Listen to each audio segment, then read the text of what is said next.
them. Yeah. Okay, it's live now. Okay. Really. So, yep.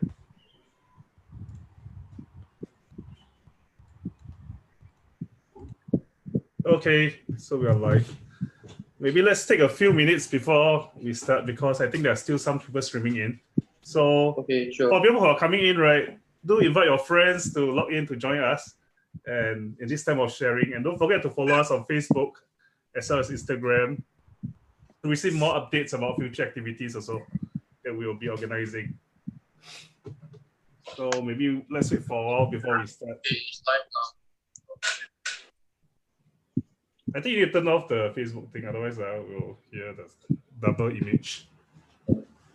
Turn off the sound. As in, if you're watching on Facebook, right, you have to turn off the sound on the Facebook, otherwise. Yeah, it goes a little bit Facebook slower. Yeah.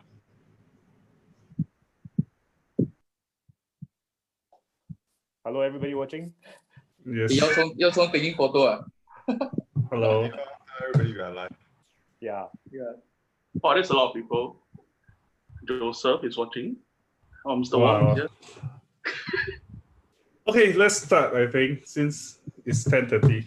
Hey, good morning, everyone. Welcome to Online with the Pros, an initiative by the Band Directors Association of Singapore.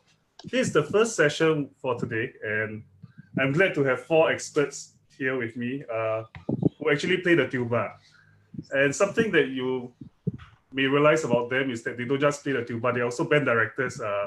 So I think it's very insightful because not just that we can get the perspective of a tubist, but also the perspective of a band director and their expectations from a tubist. So I think tuba is often an instrument that is not loved at first sight, right? I mean, like most people, like the first time you see is like, wow, what is this big thing? It's like you don't want to play it. But then after that, it becomes an eternal love, especially for 4 of them. So maybe from there, we can learn from them about how they sustain that love for the tuba for so long up to today. I think for some of them it's maybe almost 20 years or more, and for some of them maybe 10 years, right? Okay, so without further ado, I think may I invite them to introduce themselves. We'll start with the youngest one, who is Mr. Teo came in. Hello, everybody. Good morning, and to those watching on Facebook Live, also good morning. For me, when I started playing the tuba when I was in secondary school, when I joined the secondary school band back when I was in Sec 1. Why did I join the band? Because I follow my friends. And why did I choose the tuba? Actually, I didn't choose the tuba. I chose the double bass first, but there was only one double bass, but there was two persons who chose. So the conductor gave it to someone who has longer arms and taller. So he said that since I like the bass, why not try the tuba? Probably because, chubby. Yeah. So from then onwards, I continued my journey on the tuba and eventually making up into serving my NS in the Singapore Armed Forces Band, and that's where I really enjoy my time over there and decided to go further and try out teaching. And actually, I realized I have a passion in teaching and joy for teaching as well. And so it led me to where am I now. Yeah. So thank you. Okay, thank for you, listening Mr. to Teo. my story. Yeah. Okay, maybe next we have Mr. Tan Yao Chong. Oh, hello everyone. Good morning. I think my journey started like everyone else. We started in school band. So I started in Sec 1 and my conductor placed me in the tuba. It was funny because I was doing MEP at the same time. So they didn't really want the tuba as a second instrument, which is how times have changed as well. And I actually learned another instrument together with the tuba at that time for MEP. But then after a while of playing, I actually realized with the encouragement of my conductor as well, the tuba repertoire is not just the band repertoire. I mean, there's a lot of things to play as well. So actually from there, as I explore more and more, and I grew more competent in playing the tuba, I did fall in love with music and I think that's something that ended up being what I wanted to do. So I actually went to further studies in music. I went to law school, and ever since I've finished, I've been back here teaching, playing, doing as much as I can. So yeah, that's my journey so far. Okay, thank you, Mr. Tan. Okay, I think something that we'll touch on later on also is about the tuba repertoire, not just the band tuba parts, but also the tuba itself as an instrument, which has a whole range of stuff out there that we can explore later. We'll discuss more into that later on. Next, Mr. Daniel Kian. Hi everyone, morning. So same thing like our band journey. We start off as a Sec 1 in a band, but I'm slightly different. I was actually selected as a trombonist first. So at that time when I was in secondary school, my band conductor, Mr. Fahmi, he put me in trombone. But when we reached Sec 2, we realized there's a tuba crisis. There's only one tuba in the band. So he needed another person. So he actually talked to me personally, persuaded me to try tuba. So that's how I got into tuba in Sec 2. And if you have students watching, the important part is always try, don't give up. When you're Sec 2, when you are asked to switch instrument, it doesn't mean it's a bad thing. Don't say, oh, I switched instrument and quit band. So I think I didn't have that I didn't have that idea, and I just go on learning a new instrument, which is interesting because I start to fall in love with the tuba when I play the bass line. When you're playing the bass line, you can hear everything in the band. Your notes are not as difficult, not as tough, and then you have time to listen to what the other section is doing. You are accompanying them most of the time. So I think if you have students out there, I think you can just try listening up to the other sections besides just playing your own parts. I think that's important. And then also, after secondary school, I went to join some outside bands and stuff like that, like Bugis Village Brass Band. And I met Mr. Richard Adam. And that's when he started to introduce NAFA. That's when I got the idea, maybe I should put music as a career. Yeah, so that's how I got it. Then from then on, I started to venture into music education side, teaching side.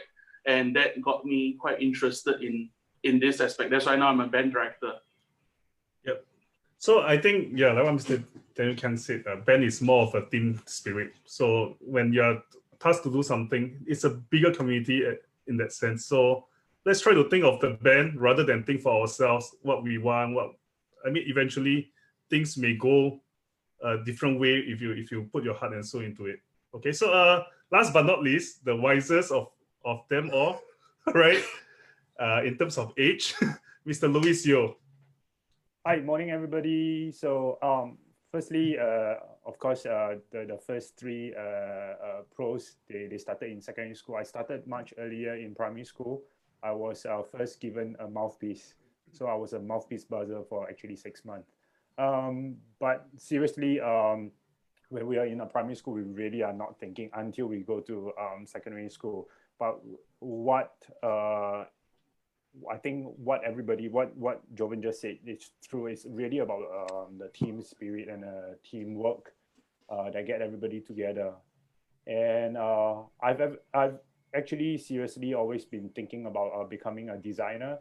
I went to NAFA and do design and stuff for like 3 years. But then after that, after my national service in the police force, I came out, and that's also where I also met Mr. Jovan Neo, yeah. Yeah. So after that, we came out. NAFA started their WIN program, and then we were in there, did the diploma, did the degree as well, the bachelor's, and then after that, I want to think of ourselves as musicians more than just a tuba player. Yeah. So of course, after that, I went to do my master's in Kansas State University. And here I am playing tuba. With the COVID situation now, I play more tuba. Yeah, but if not, I'll be waving the sticks. So I think let's go into the questions. I think they want to hear that more. Okay, so let's dive into the questions. Okay, so let's start with the first thing that every instructor will talk to you about, which is the topic on air. right? I mean, air, we can talk for 1.5 hours already if we want to go into details. But I think let's just talk about, maybe focus on the tone production aspect of how we use the air. So maybe any of you like to start first on tone production? Like what should we look out for, and what should we take note of when we want to start off on air? Maybe Mr. Luis Yo. Okay. When we go into let's talk about just the primary school and also probably the secondary school kids that are picking up the tuba. All right, and then we say every time we say more air, the students will kind of like have a very fast burst of air out of the instrument, and you get the initial sound, but you don't get that duration. So now I've been telling my student to always sigh. So when you take a deep breath and you go, that's the kind of air that we want to get through the tuba, so that we have the duration and not just making that first burst of air and that sound. So that's really, really important. And then of course the students will always think that then I will lose my air very, very, very quickly, you know. But the more relaxed we go, the more we do this, and then it's going to really help us produce the best possible sound instead, because it's really totally different from like trumpet or horn, yeah, or even the euphonium or trombone. It's really different. We really need to slow down our air a little bit more. Yep. Yeah. Any other inputs from? I think to add on to sorry. I think to add on to what Louis said, when we take a breath in, we can think of like how we yawn is very natural. So actually this helps our body to keep our body relaxed, and also when we play our instrument to achieve a good tone, all of the time we should not be playing in a very tense situation. Our body shouldn't be tense up. Our shoulders shouldn't be like. I always tell my students, don't be like Incredible Hulk when you become from Bruce Banner and then you burst into the Hulk. So that kind of like very tense situations. So just take in air like you yawn, or then just blow out air like you sigh. So like what Louis mentioned about the sighing. So breathe in is like yawning, breathe out is like sighing. So it's very natural, and then nobody actually need to teach you how to yawn and sigh. Yeah. So yeah, this is I feel that being in the most relaxed state, it will help you achieve good tone. Yeah. Okay, maybe let's branch out a bit. Okay, sure. Yeah, I just want to touch on what both of them said also. Just now one question was what kind of good tuba tone. I think the most important part is when besides inhaling, exhaling, with a sigh. I think most of the band directors or students out there, you can actually use vowels. Always start off with vowels, voicing. Use do, D-O-H, or to, T-O-H. So when you articulate the note do, to, the cavity inside your mouth, okay, there's this O vowel, so that it gives you a nice sound. It's never like maybe conical brass like trumpet or trombone. So I think this is also applicable to maybe cylindrical brass. So this could be applicable to euphoniums also with the to and o vowel. And even on articulation, you have to keep using to and o, so that the voicing is always correct. Yep. Anything, Mr. Tan? Oh, I think air is a very good place to start because most of our problems, I would say 90% of the problems I see in today is always down to actually not so much the air only, but the efficient use of air. I think there's some things that cannot be changed, like the size of our lungs. But for a lot of beginners, actually for a lot of people, what we need to learn is how to use it more efficiently. So either learning how to use more of it, or actually to learn, how to breathe very quickly so that we are able to fill up fast. A lot of the times it's about being able to use it efficiently. So I think air is the one of the biggest things that we can change, and immediately you sound so much better. So I actually always start with, for all my students, I always start with very simple air exercise with the instrument. It's just to blow air through the instrument. Maybe we can demonstrate a bit later, but Okay. that's the first thing I get everyone to do. And I think that helps with building volume and actually a bit of resistance so that you get used to playing air to something. And I find that helps a lot. Yep. Okay, so to summarize, I think the main three aspects that we talk about is mainly really to feel relaxed with sighing and with yawning, and also what Mr. Kiang has said, vocalize with vowels, and also Mr. Tan has added that the efficient use of air is also important in terms of tone production. Okay, so those are the 3 points that we have talked about. Maybe let's go into something about buzzing. So I think there are two schools of thoughts, right? Like one say no buzzing, but some people say buzzing. So what are your thoughts on buzzing? Like, do you think that it's a good place to start off for beginners or, yeah? Any thoughts from anyone? Yeah, so for me, I do agree. I think buzzing is an important thing, on the tuba, especially for us. Our mouth is so big, we must get used to that the vibration of the lips. So I think buzzing is a good way to start for all beginner students or even advanced students. When we go, like when I studied music, we did a lot of buzzing on all the cues, and other things that we play. And also buzzing helps us to have a mental, to remember the mental pitch of the piece that we play, so that we don't over pitch or under pitch certain notes. So I think buzzing is important from my point of view. Okay. Anything else to add? I think when we talk about buzzing just now from tone production, usage of air, and then recognition of pitch. So buzzing actually kind of like bring everything together, because unlike playing into the instrument, you cannot just use the mouthpiece. You cannot just anyhow buzz. You need to really think about the pitch. And then if you really want to sustain that buzz and you have a good buzz, you really need to think about pitch. Everything has got to be in your head. So it kind of like bring everything together before you amplify it through the horn. Yeah. Okay. I think for buzzing, especially at early stages, it's good to buzz with something in the middle range first. Because actually for me, I wasn't able to buzz, say a low B flat. Low B flat. I wasn't able to buzz a low B flat until say 5 to 7 years into my playing time. So at the beginning, maybe a concert F would be a good start. And also buzzing actually helps the students to train their ear and try to listen. Say if they are listening to a concert F, say with a tuner beside, say there's a concert F, and then when they are buzzing, then it helps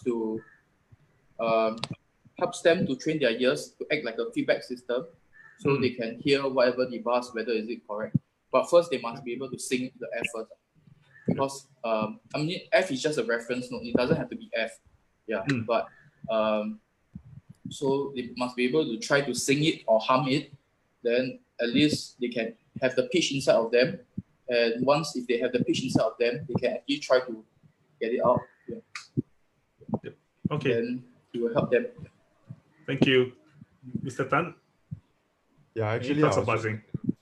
I was going to touch on what Kim just said also. Yeah. I think one of the best things, I think buzzing is always a bit subjective because I guess why it's subjective is because we don't want people to overdo it. I think it's an important part of the process, but you shouldn't do so much to the point where you don't play your instrument, for example, or you think that buzzing alone can make you a better player. I think that's the slight misconception. But I think general buzzing, together working with like oral awareness, is always a fantastic thing to do. So what I tend to do early on is, if you have an access to a piano, I'll go to the piano and find the comfortable range, like what Kim said, a very moderate middle range kind of thing. I'll play a note, and then I'll sing the note, and then I'll buzz the note. Then that's the beginning side, and then maybe from there I will start to play simple patterns, and then buzz simple patterns and sing. So there's always this loop in getting better in pitch, and actually getting better in matching the sound in our head and the buzz coming out. So I think those are very good tips to try out yourself if you have access to a piano, especially. Okay, thank you. Okay, let's move on. So there's this question from Javier. It's about how do we minimize usage of air when playing low notes? Is there any methods that we can use to minimize air when playing low notes? Maybe another way to think of minimizing is to think of how will you ration your air when you're playing low notes. Because for tuba, because it's the lowest pitch instrument in the brass family, so and it's also the biggest, the longest actually. So there's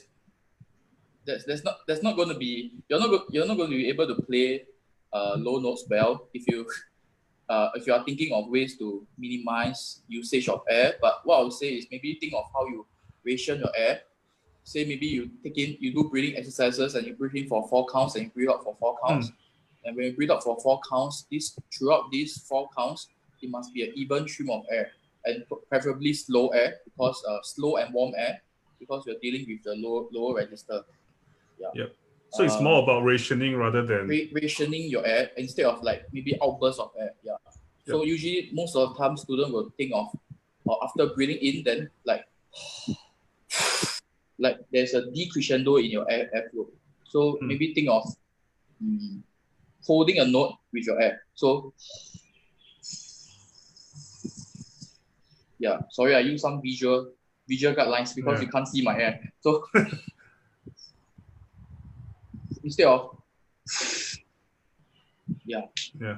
Okay. Any other inputs? I think when I was being asked during my music college days, when teachers asked us to bring down etudes and octave, and it's really a struggle, I think, for most tubists when we all started to do that.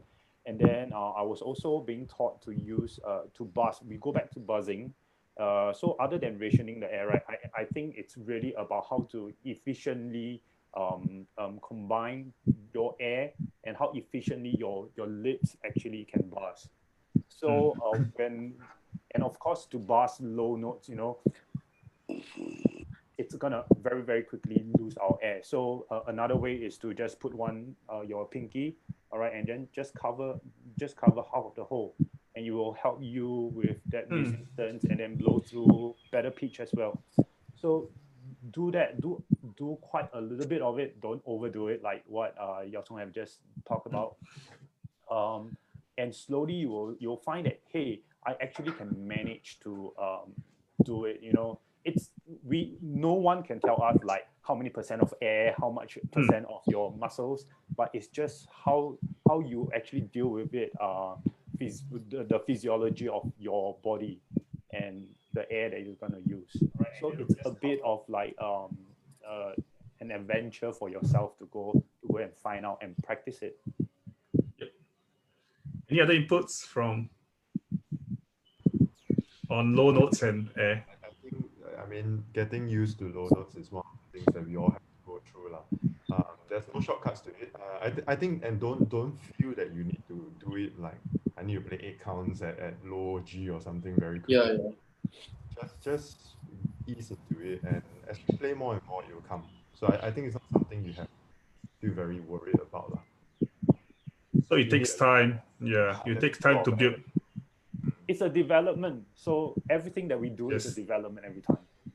Especially for the tuba, when you have to go low, sometimes really low. I think it takes time for students to grow and develop those aspects. Yeah.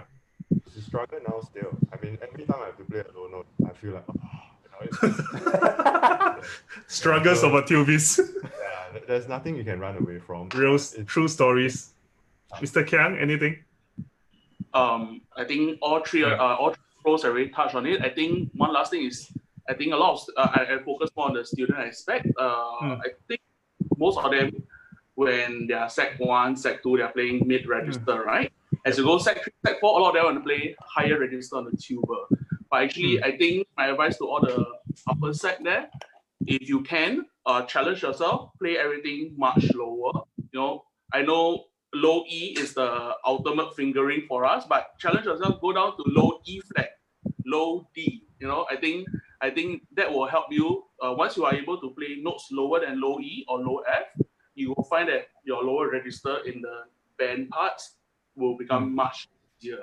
So practice low. I think that will help a lot more too. Okay, we actually have tubists also watching, people like Aaron, Wong. shout out, shout out. We even have Fujita online, so Yay. you could like comment on the stuff, and you Do contribute also if you have Yeah. anything on the chat box Yeah. below. Okay, Yeah, we so we have Sean Yap also, yes. yeah, please contribute also if you have any inputs so that we can help our younger tubies as well. Okay, so I think something that I really experience all the time is that my student leaders will come to me and ask me, like, my junior, he started to play a concert F, but he keeps playing the concert B flat that is above the concert F. How do we fix that? I mean, from a instructor point of view, like from a tube's point of view, should we rush into fixing the F, or should we like take time, or any inputs on that? I think always. Maybe Mr. Kiang. Mr. Okay. Kiang goes first. Yeah. So if they keep hitting concert B flat, that's because there's tension, which is good. So I think students need to slowly learn how to descend down the scale. So the lips actually learn the bars itself. So maybe instead of rushing into concert F, maybe go down to A, then G. Yeah, then after that slowly approach into F. I think that will help the student a lot more. So it's a building process, right? Rather than just trying to hit the F all the time. So likewise, if you're playing a low B flat all the time, it can mean that you're too relaxed, which is also a good thing. But just how we build on it and ascend into yeah. Okay, so let's move on. Maybe let's talk about warm-up routines. I think this is also a big topic that most young tubies would like to know. Like, what are some of the warm-ups that every tubist should know? Is there such a thing, like warm-up routine that every tubist in the world do? I think long tones. Okay. Yeah.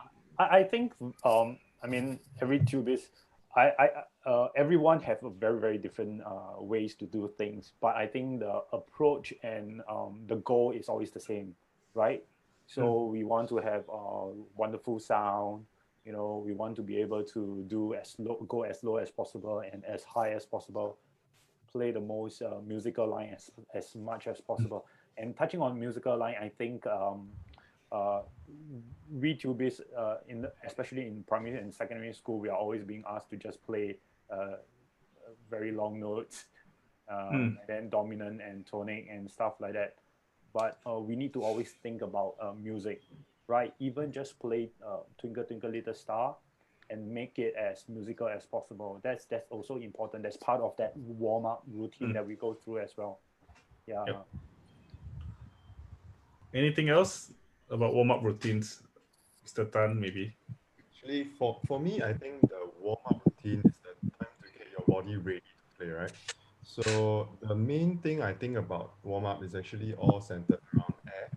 So you start with a very simple like air exercise where I blow air into the tuba, and like what Kim said earlier, I'll make sure that the air doesn't push. The air is sustained for maybe 3 counts or 4 counts, and I do that a few times. First open, no, not pressing any valves, then pressing valves, and I'll do that and rotate.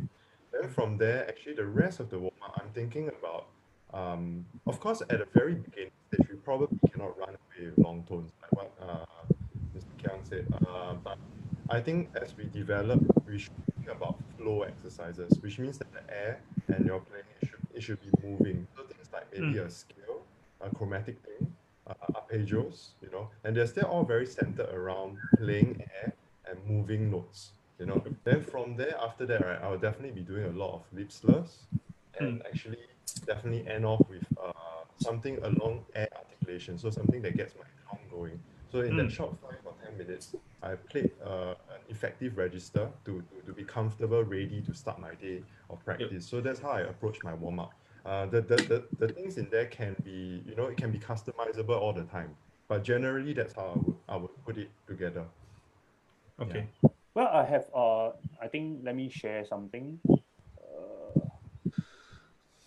Oops, that's not the one that I want to share. Oops. Yeah. Okay. Wait, let me try again. Share screen. Okay. Yeah. So this is something that I do a couple of weeks that we are in this COVID thing, and then I'm trying to get back to my playing. So we could use this. And just now, like Yao Chong have been talking about like going to the piano, right? So now we don't really always go to piano. We have technology to help us. So I have like a tone generator. So I'm gonna go like F, E, F. For me, I start with G because I'm playing the C tuba, and then it's an open fingering. But I'm gonna do this in B flat now. So we can bass this, okay, slowly. All right, just bring down. So like D.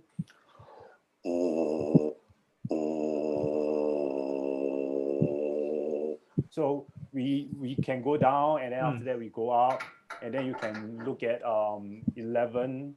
You know, we have that bass, da, da, and we go along. Yeah. So these are the things that we could do. Yep. And just now we talk about breathing exercise, right? So I have something like that here. So you decide on a tempo, all right? And then you have 8 in, 8 out, then 2 in, 6 out, 1 in, 7 out, and then it just your in becomes faster, and then your out becomes longer, and you really try to just control your breath. So we could put this out there somewhere, yeah, later. Yep. Okay. Okay. Thank you. Anything else, Mr. Teo? You want to demo? Is it since you have your tuba ready? Yeah, so to add on to what just now Yao Chong mentioned, so usually we'll start with mouthpiece buzzing, then followed by blowing air into the tuba. So like just now, what maybe I can show a little bit of what blowing air, how blowing air into a tuba feels like. But I doubt that the microphone can pick up the air sound from the tuba. So it's something like this. So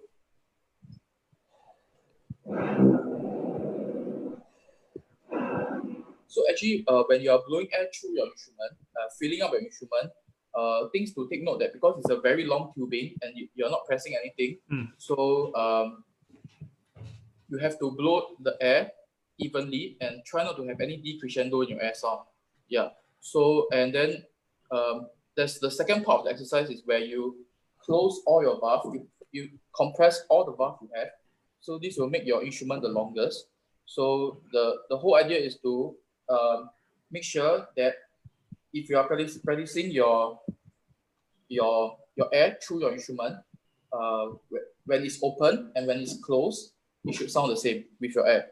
So when you're practicing, example, now it's closed. So it should be the same amount of air through the instrument, and just make sure you're able to do this well, preferably with somebody listening to you, because you might not know, a student, you might not know what to look out for, and you might not even know how does the decrescendo in your air feels like. So maybe something that you can try. And for buzzing, usually I go for like a flow exercise. So maybe start from concert F. So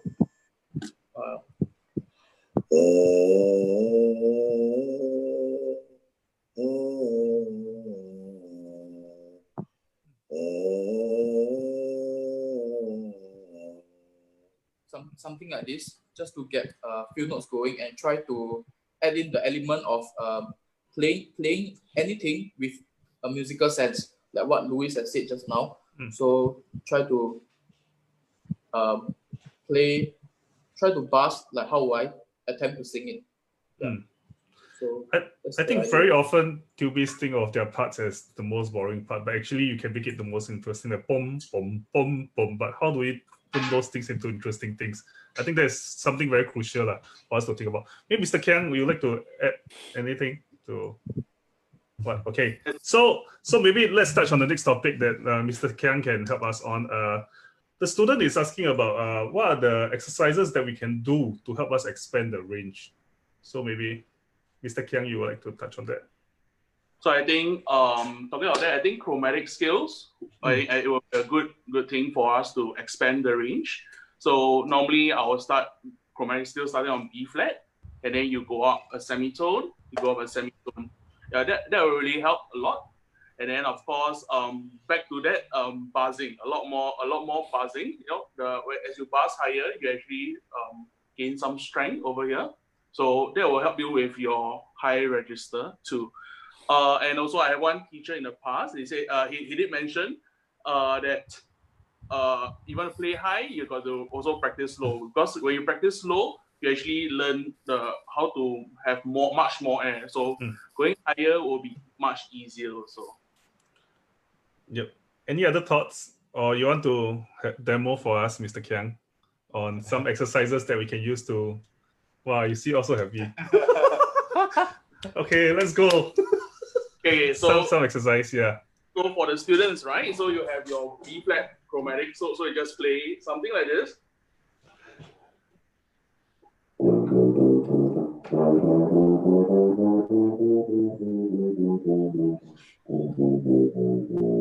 then you go up the next note, B natural.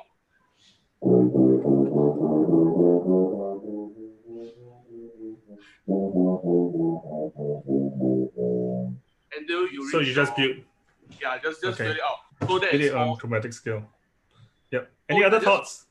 One more thing to touch on. Some tubies, right? When they play high register, please actually use a bit more pressure, because I've taught quite a lot of students, and as they go higher, they always use the same pressure point. So as you go higher, please put a little bit more pressure from your mouth, on your mouthpiece and the mouth.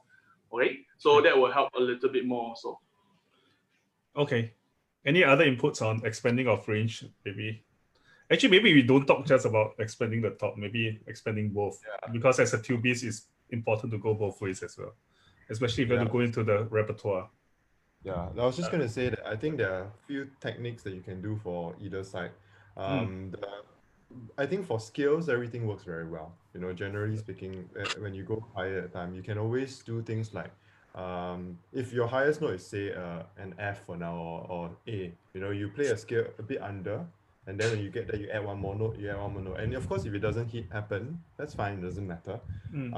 I think it's just about engaging it a little bit every day, so that once you get a bit more confident and stronger, you generally be able to play those notes.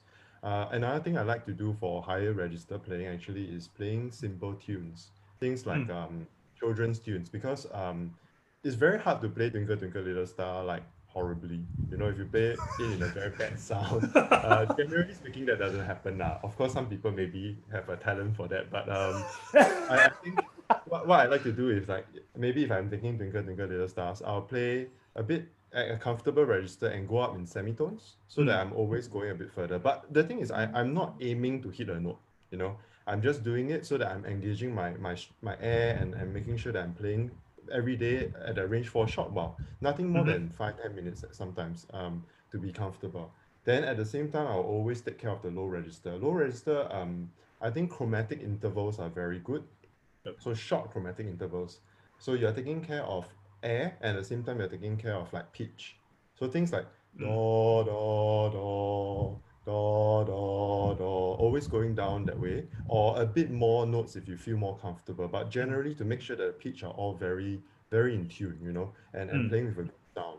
And then keep going down also, so that you don't forget. Because I think a lot of people are so obsessed with playing high on the tuba, but actually the majority of our work, other than solo music, is that range, and if you can play well in that range, you do well lah. I think it's also about scaffolding your learning lah, in the sense that you don't rush into that range immediately. It's how you scaffold, reach there, build on where we left off with the day before. Mr. Yo, anything? Well, I totally agree with two of them, and then I do what they talk about as well. Yeah. Okay, maybe let's go to the next part on techniques. So now there's this question from, I think, Stefan, that asks about vibrato on tuba. How do we do vibrato on tuba? Is it the common thing to do vibrato for tubists? I think we talked a little bit about this the other day. So like Yao Chong says, we don't go into it like a flute player. Yep. And most of the time we don't do it because we want to make sure that our sound is a carpet for the whole ensemble to sit on. So if we go whoa. We have nothing to tune to, right? Yeah. So we don't tend to do it until probably we go into things like solo performance and stuff like that. And there's always two schools, right? To really make use of the air. You go, like panting. You do that, or we could, I always go for. I mean, we don't do this a lot. So when I need to do it, I just cheat. I just move my embouchure just a little bit, and then we have that slower movement of that tone, and then it sounds like a vibrato. And when you're too kanchong on stage, right, you naturally will have vibrato. Yes. That's why sometimes recital you're wondering like whether the tubas is anxious or is it like some very very beautiful vibrato, very natural vibrato that's happening.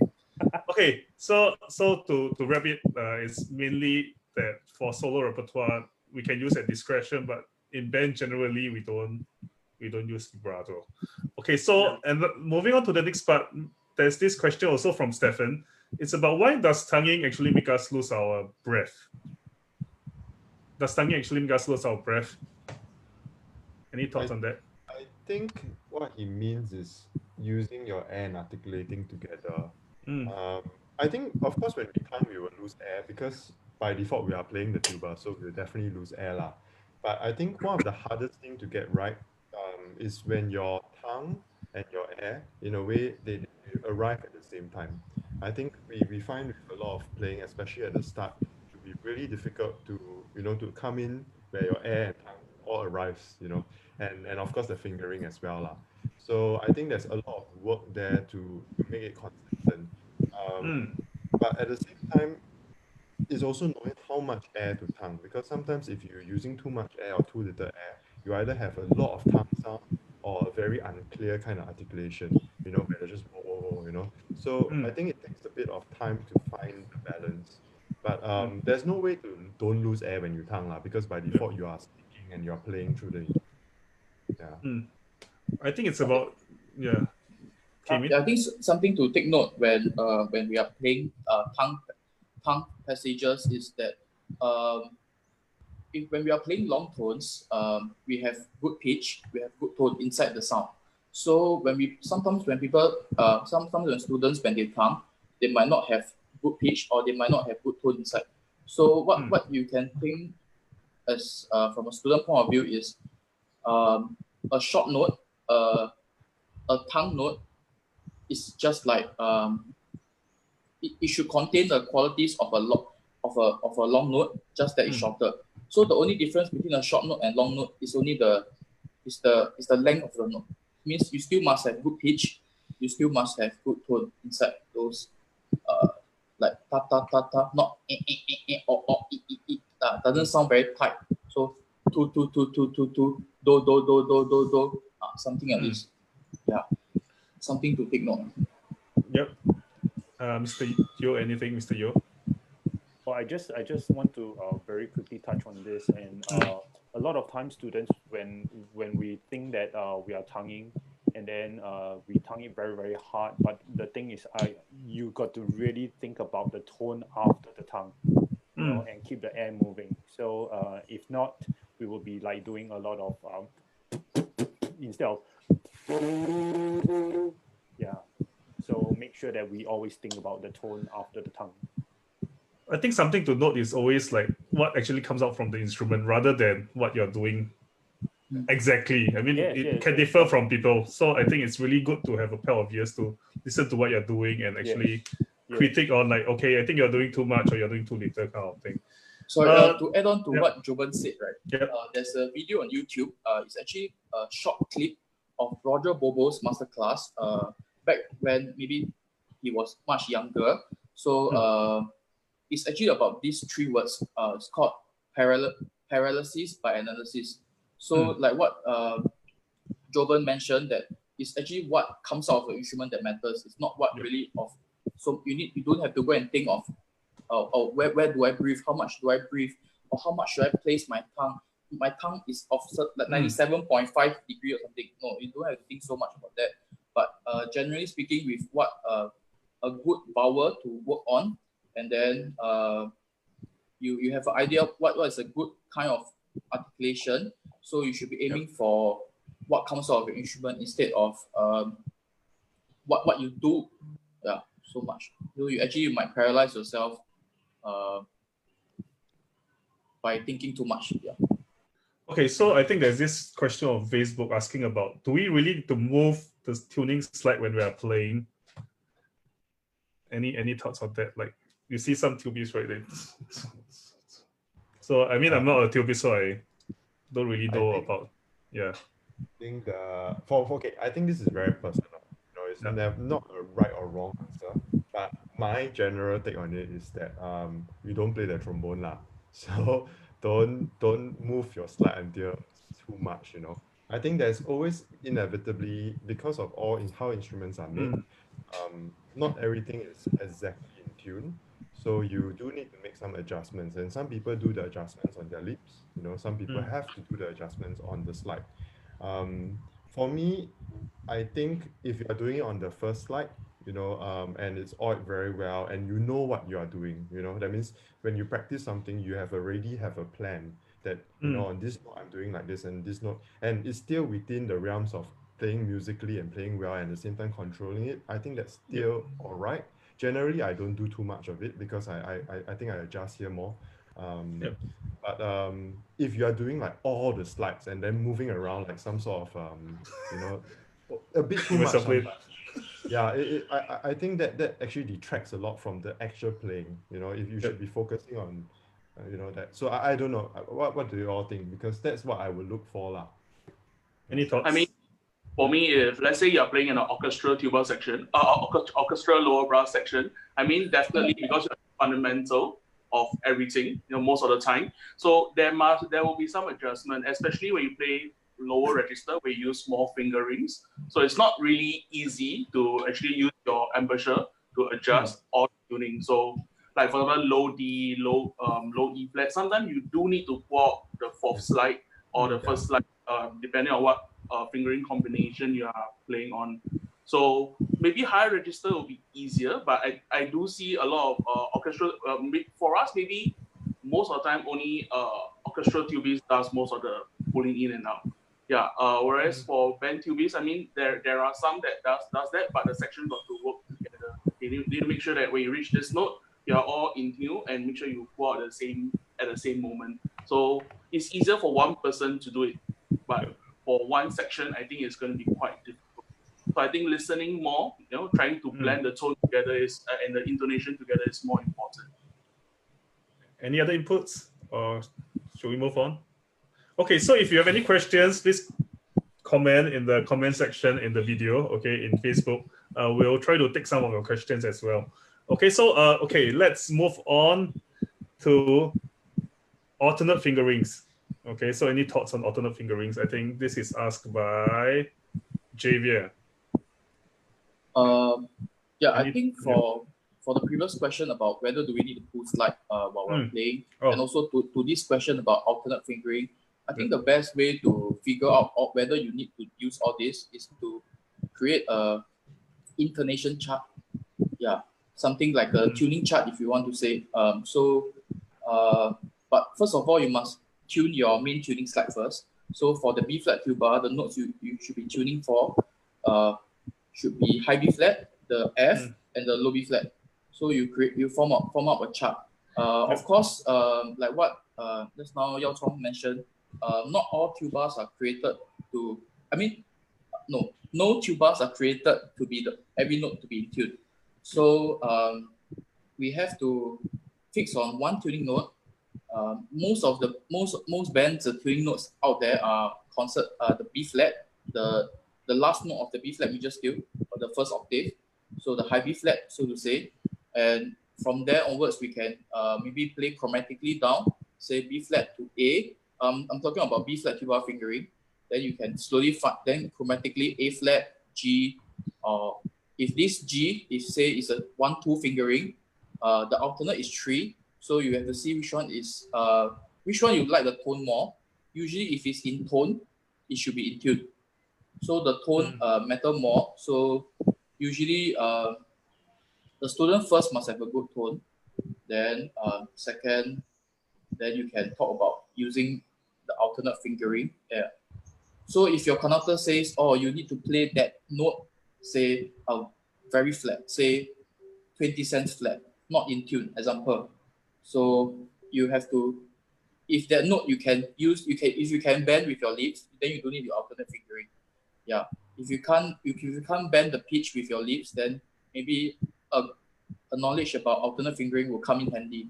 Yeah. I'm just saying, yeah, it doesn't have to happen always. It really depends, lah. Yeah, it really a depends lot on the on the situation. individual. Yeah. Okay, I think Mr. Aaron Yong also has chipped in, like he said that the building of the instrument and the quality of the instrument have improved through the years. So actually this should minimize that pulling and pushing in of the slides as well. Because I think better engineering has helped us a lot more than, I think Mr. Yo will know about the instruments 20 years ago and compared to today, I think it's really quite different, the whole improvement in the industry, right? Well, as much as engineering have helped, but again, there's no there's still no flaws, like perfect instrument. Yes. Yep. So again, it's year training, I think. Yes. At the end of the day, right, we are not just tuba players. We need to develop as musicians, and then it's all about whatever we do is for the music. You know, and just like what the late Anna Jacobs has said, is song and wind, right? So you always have that sound in you, that melody in you, that song in you, and then the wind helps. And we physiologically we do what we need to do to help the music speaks. Wow, that's a beautiful concept. Yeah. Yeah. Okay, let's go into another big topic. This is really like quite big. It's on the repertoire for tuba. I think there's this misconception that I mean, even for us when we get DSAs, right, there will be students coming in that are playing like boom, boom, boom, boom, boom, boom, boom kind of thing, right? And then you go like, okay, is this the tuba repertoire that we're talking about when you go for auditions? So this question is really about what are some of the factors when choosing repertoire for band orchestra auditions? Anyone would like to touch on that? Firstly, I think there are always things out there. There are etudes and stuff like that. Maybe later Yao Chong can share some. I was just this past few days. I was just before we do this. I was just thinking about it. One good place to actually we don't always need to play tuba stuff, okay? And our closest relative, the euphonium or the tenor tubas, you know, they always have like, you know, counter melody lines and stuff like that, and just bring it down to our range. It still sounds very good and it's very suitable. And use those stuff, you know, because tuba players will always complain, we all got no melody, you know, it's just you know. But our closest brother, we always have this kind of line, and then steal it from them. You can steal it from clarinet, steal it from the trumpet, you know. And something technical, something lyrical, it's always there. Yeah, so use that, and that would, you know, we really want to hear what you could do with music, not just a tonic dominant. Yeah, talking about audition wise also, I think like you say, DSA students from secondary to JC, they always like to play pom pom pom stuff like that. I think some of the students can explore into books. I think all of us here have this book, either Bodogny Studies, which is adapted from trumpet or French horn, a high instrument, and then you have Blazovic. So I'm very sure the conductor, when they hear you play studies, is also considered part of a audition piece. You don't need to just play solos. Studies is also sufficient to take you into an audition. Yep. Mr. Teo, anything? I think, yeah, like what Daniel says, there's a lot of etude books out there that you can use, like Bodogny, Blazovic, Koprash. Yeah. But one more thing that is more accessible and probably you don't need to spend money for it is if your band do use some kind of band training book. Example, just an example, the 3D band book. So there's actually many etudes inside in each different kind of scales. So something to take note during auditions is you should try to show off your strengths instead of trying to show weakness. So if you can cope with concert E flat major very well, so pick something in E flat maybe, and you can take a look from your respective band book. When I was younger, in secondary school days, my conductor would use I recommend, and at the back of the I recommend, I think maybe my fellow friends here would know that there's this staccato etude. So until today, I still remember the staccato etude. So like boom, boom, boom, boom, boom, boom, boom, boom, boom, boom, boom, boom, boom, boom, something like this. And then there's the legato etudes. So what is good during audition, be it for DSA, for band, for orchestral audition, maybe not professional orchestral audition, but is to use etude instead of using band excerpts. But I mean that there are also good band excerpts out there, but I'm sure when doing auditions, we there's nothing much to hear for if you just play boom boom boom boom boom boom boom boom boom boom boom boom boom, something like this. Yeah. I think Sing Hao has weighed in also. He has said that besides solo and etudes, there are also significant orchestral excerpts and band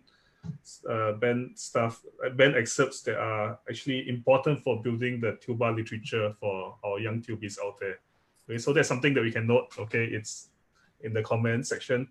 Last, maybe Mr. Tan, Yao Chong, please. Okay, I'll just share some of the ones that I found recently. So, I mean, I think depending on where our level is, there are different types of like study books that you can use lah. So these two that I'm going to share are probably very beginner friendly. So if you are starting off a year or so, you can already start to use this book. So the first one is this, let me show you. This one. I think you can see it, right?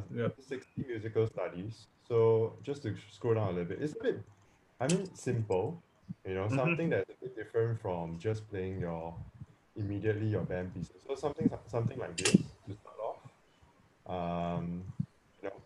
There's already a little bit of rhythm exercises in there. You can work a lot on air and phrasing, So this is a lyrical approach to things. For a very beginner level. Another one that I found,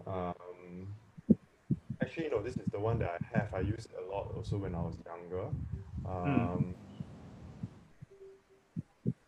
This one. This is Robert Kietzer. So what I like about this book, actually, a little bit different from the other one, is that it's done in keys. So this is very beginning, first page, but after that, right, you will see that the studies are done in like different keys. So for example, if I'm doing a month of like B flat or D major or something, I can go to the D major section and start to work on keys, simple studies in that key. So I find that helps a lot with my development at the start lah. So this is B flat major. You see all the thirds and fourths and you just get the pitch going and everything. And then so I think these few books they're all there that you can use. And actually another one that's online that I recently found is the Shining Brass book. I can show you also. This one I downloaded online, so I think it must be somewhere. And you have pieces like this where you can, play. I mean, if you reach around like if you've been playing for a year or two, maybe by Sec 3, this should be something that we can strive towards. And this is book 2. I cannot find book 1 online, so book 2 is probably around that level. If you want something a bit easier than this, you can look for book 1. So I think there are quite a lot of resources these days to actually help with our preparation lah. These are actually good resources that we have online. So it's just out there for us to look for. I mean, if we have no money to buy it, then these are actually good stuff out there that we can actually engage. Sorry, to add on, actually, reason why we recommend etudes instead of playing parts of snippets from your band music is because etudes are specifically studies written for your instrument. So, example, if I'm a tuba player and I play a tuba etude, it will make a lot more sense because I'm playing a study written for my instrument. but there's a lot of studies out there that we play, but actually is written for other instruments but adapted for us also. So yeah. Actually, like from a student's point of view, what are your advice, right, before they dive into all these solo etudes and solo repertoire kind of things? Because I think the psychology behind it is that we are playing long notes all the time, most of the time, and also like playing like just accompanying parts. Now I'm supposed to take the limelight.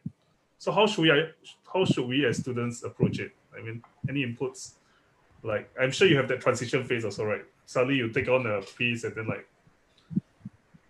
Actually, the way I would handle something like Yeah. that, I like to think of my warm up or my practice as something sometimes opposite to what I'm playing. So, for example, if that week I'm playing a lot of loud stuff, obviously I need to make sure I can play the loud stuff, Yep. but that would mean that my practice will do a lot of soft stuff as well to balance it out. And then if I'm doing a lot of like high stuff, I'll do low stuff and everything. So I think there's a little bit of structure to the whole playing process. The transition actually, if you're going from never seeing a study before to doing all these things, it can be a bit jarring at first. But Yep. I think the transition would be from your band method to try to find tuba method books, and then more and more, from there you start to find tuba pieces as well. So I think there's usually the transition. There's no need to rush into certain things. It's more about exploration. When you feel like, hey, there's something else I can find. The answer almost always is yes. There's something that you can Yep. find either from all these resources or from other instruments you want to borrow. I think it's not, as a tuba player, we have to steal from other people, whether it's the strings, whether it's voice, euphonium. There are a lot of repertoire out there that can be used to make ourselves better players. We might not perform them, but I think it's very well within our realms to actually explore and have fun with it. Because all music that is good, we shouldn't say that just because it wasn't written for us, we cannot play it, Any other inputs?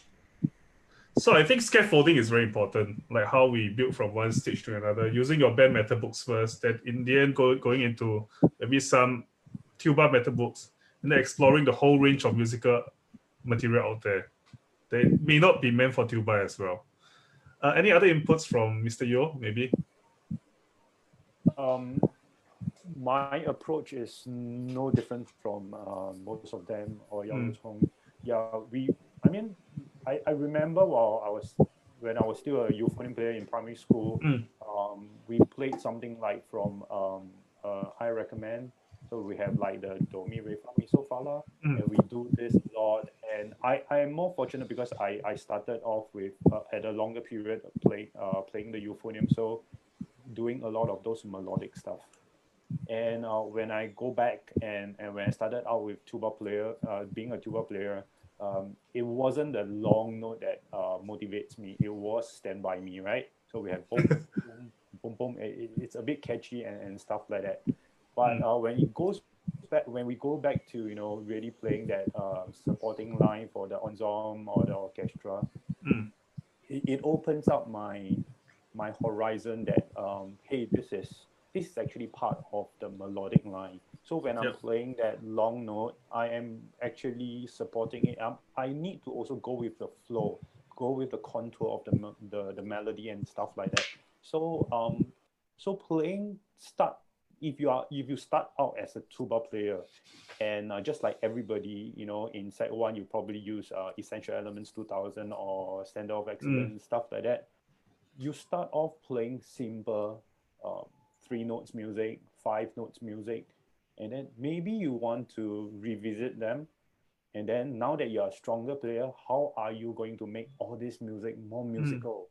And then you become a very, very important part of this ensemble, so playing a long note, playing a supporting part with this, but thinking like a clarinet player, a flute player, if you're in an orchestra, playing the long notes, but thinking that you are like a first violinist.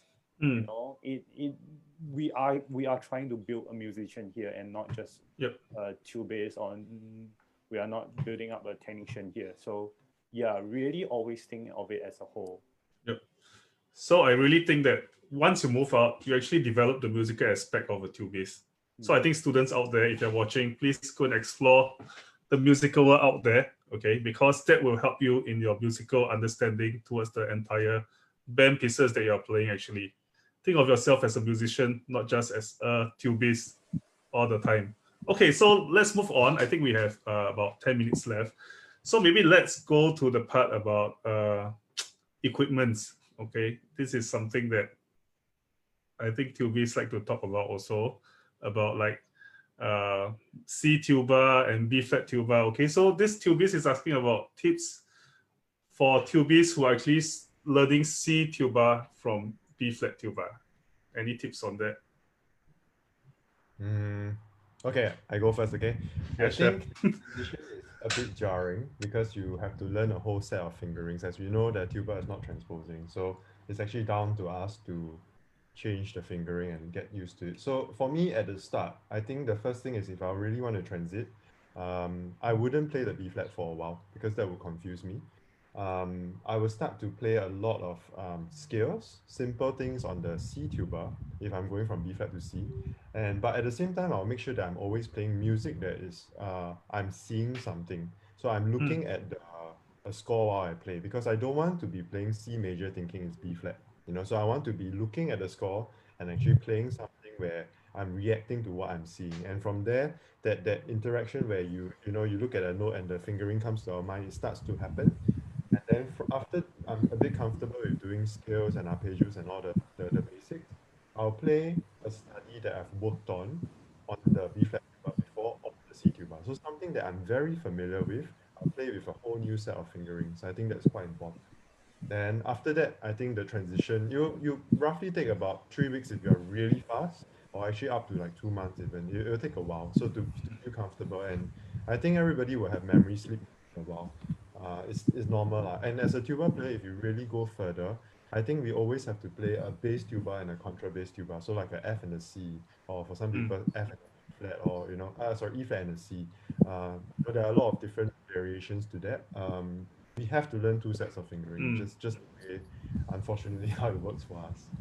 Yeah. Okay. Anything to add on? When a couple of years back, when I was transiting from B flat tuba to C tuba, like what Yao Chong said, I did a lot of scales and arpeggios. And actually, I went to take my old band scores and my old etudes, those that I'm familiar with, or those scores that I perform with. Actually, I try to play them using the C tuba because to have a score in front of you and it's better for you to learn how to read it with the C tuba fingering rather than playing the C tuba while thinking of the B flat tuba fingering. So this is, like transposing a B flat tuba fingering to get a C tuba, which is not that recommended. Yeah. So yeah, it's good to revisit those stuff we perform or those you're familiar, playing your C tuba from there. Yeah. So just. Okay, maybe we take one last question before we conclude. Okay, this girl, her name is Joylyn. She's asking about, do you ever get nervous during your performance? Like, how do we actually cope with performance anxiety?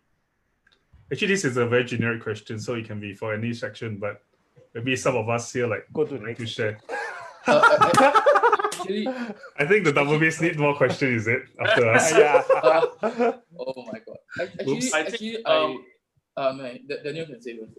Oh, Yeah, sorry. Daniel. Okay, so I mean, to cope with nervousness, I think I've watched some other documentary, so where they talk about calming yourself down. So I think one of the technique that the scientists have already studied on is inhaling for 5 seconds and then exhaling for 5 seconds. They're very calculated that 5 seconds is the optimal amount of time to keep you calm, to calm you down with this breathing exercise. So I mean, for younger students, I know you go for performance or you go for SYF next year, you'll feel nervous. So maybe you can just take out 1 minute just to do this simple exercise, inhaling for 5 seconds, exhaling for 5 seconds. And then also remember to close your eyes while doing that. I think that will help you a lot more also to focus on the piece of music later when you go up on stage. Yep. And just like while if you are nervous when you're performing, suddenly something creep in, you have butterflies in the stomach.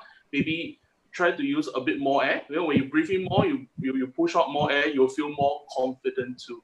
All right. So I think that is my advice for the students of The nervous girl. Yeah. I mean, long time ago, there was this interview with Canadian Brass, and what they did was like 1 hour before they go on stage, they will take a 30 minutes nap. So, but they don't really go into deep sleep. It's kind of like, if you, of course, if you can fall asleep, that would be nice, you know, like a power nap. But if you're not, just lying down, you know, keeping your eyes closed, getting your whole body really relaxed, you know, and not go worry about things that might go wrong or whatever. Yeah, so that's the approach. And of course, there's more things to it, like Daniel's 5 seconds, that's good as well. Eating bananas, some people believe that. Yeah, I don't know. You get diarrhea or not before when you go on stage? Okay. So any more things to add, Mr. Tan, maybe? Oh, okay. Yeah. Go for it, Kevin. Go for it. Yeah. Actually, I do breathing exercises while I'm having rest sometimes in the music. So like the part where I blow air into my tuba, actually it helps me calm myself down. But there's a risk towards it. If you accidentally buzz while other people are playing, then you will create a sound, and then that might not be very ideal. Yeah. So actually this is it's a bit dangerous. So at your own risk. Yeah. Okay. Okay. I think for me, they cover a lot on what you can do during the performance already. So I think that's quite helpful.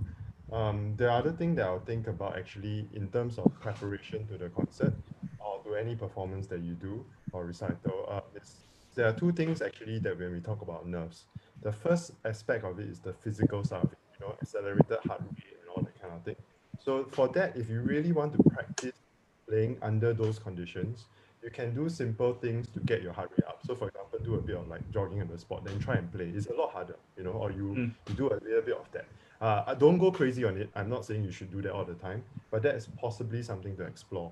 The one that I find the most effective actually in terms of like nerves and preparation is actually a lot more in terms of the mental game, because I think the mental side of things, some of the exercises I like to do is I will imagine the recital that is coming up.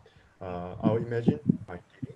I'll think about it like the most perfect day and how I prepare for that. So I imagine the best version of myself, you know, and how he approaches it, how I talk, how I perform, how I play the notes, everything. So there's this mental picture, and that's what I'm trying to go to portray when I do it. So with a bit more mental practice, I find that actually helps to get myself in that moment, you know, that frame of mind, and also to leave nothing to chance. So for example, I need to be comfortable with the space I'm playing in. I need to imagine the audience and all these other things that I'm thinking about, so that on the day of the concert, even though there might be things that go off, you know, but at least I do a lot of preparation, a lot of over preparation actually. So it's a lot of the psychology work that you have to do before that. And our teacher used to say, if you only prepare up to 100% for a concert, you cannot expect 100%. There's no chance that will happen. You know, it's all about overcompensating. Do the 130, 140, so that when inevitably during the performance, when you know nerves happen and you suffer a performance drop, you're still playing at a very high level.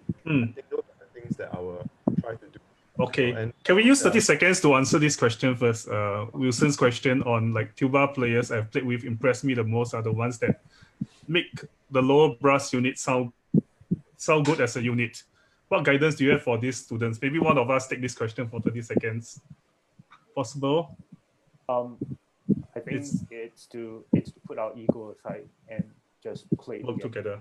Yeah, use a lot of years and yes, definitely. As I said again, being a musician and not a okay.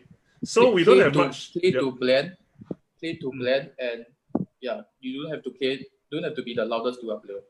Yeah. Okay, so I think we don't have much time left. So, but before we end, maybe each of us can spend 30 seconds to share some final words with the young tubists out there. And what is the key to growing as a tubist? 30 seconds. Maybe start with Mr. Luis. To become a better tuba, which actually means to just becoming a better musician. And then always look for people to be your mentor. It need not be always just one person.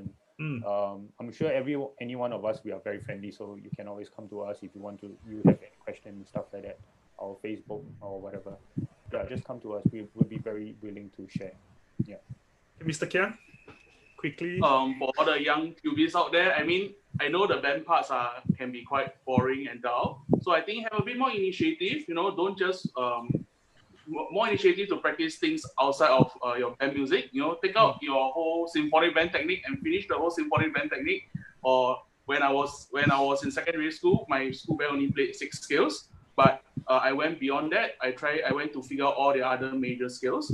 Go and find out there are so many more things out there in this musical industry. So I think take the initiative, go and explore. I think that will help you to develop a lot more. Okay, thank you, Mr. Tan. Yeah, I just echo that. Keep exploring, keep finding things that inspire you. I think we all grow differently, so keep listening to music, and that will help you. Thank you, Mr. Teo. Yeah, I think the joy of playing tuba is the joy of playing tuba is to do simple things to the very, very best. Yeah, because I mean, everyone got to admit that the tuba part in band for students is usually the simplest, so to say. But the joy of for me the joy of playing tuba is to play all this simple stuff to the highest possible level. So that's where I achieve joy. That's where I get joy. Thank you, Mr. Teo, and thank you, everyone. I think Mr. Aaron Yong on Facebook actually advised us to practice like you're performing and perform like you're practicing all the time. Okay, so I think that's a very good advice to conclude this session. So, okay, once again, a big thank you to our 4 panelists for their time and their insightful sharing. Also, those tubies that are chipping in the Facebook live chat. Okay, so the next session will be coming up at 12 noon with our double bass experts. So tune in if you'd like to learn more about the double bass. Last but not least, to hit the like button or follow us button on the Facebook as well as our Instagram to receive further updates on our future activities and events. So we look forward to connecting with you again. So thank you, everyone. Bye. Bye-bye. Bye.